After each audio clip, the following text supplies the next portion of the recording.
Bonjour à tous, mon nom est Hervé Pouliot, courtier immobilier agréé pour l'agence immobilière Nouvelle Demeure.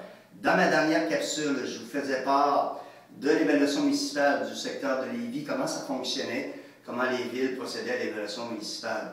Alors, vous vous souvenez, je vous parlais du rôle 11, 12, 13 versus le rôle 14, 15 et 16. Alors, c'est très important. Pour vous rappeler, allez voir ma capsule sur YouTube sur évaluation municipale Lévis, Hervé Pouliot. Cette semaine, je vous entretiens sur le type de marché. Alors, le baromètre peut nous indiquer 3 types de marchés actuellement.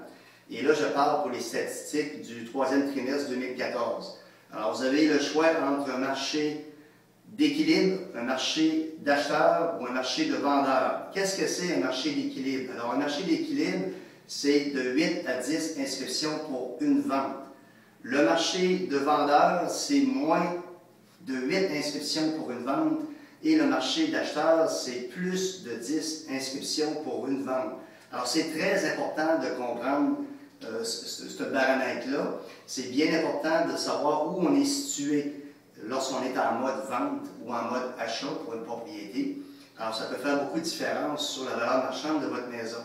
Je vous donne un exemple. Dans le secteur de la Rive-Sud de Québec, si on prend le secteur l'Ancien Lévis, qu'on appelle aujourd'hui Desjardins, et à travers les baromètres aussi, il y a des échelles de prix. Alors, exemple, dans ce secteur-là, pour une maison de 225 000 et moins, on est dans un marché de vendeurs, alors que pour une propriété de 225 000 et plus, on est dans un marché d'acheteurs.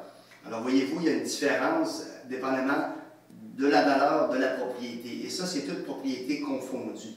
Alors, quand on est en mode vente ou achat de propriété, très, très important de savoir situer où est sa maison dans le marché, comment elle est située dans le barème actuellement.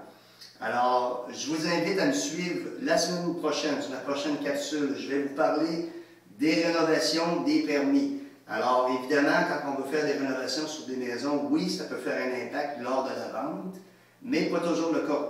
Alors, il faut bien savoir comment décortiquer ça, il faut bien mettre une valeur juste pour les rénovations, celle qui donne la valeur ou plus-value à votre propriété et celle qui n'en donne pas nécessairement.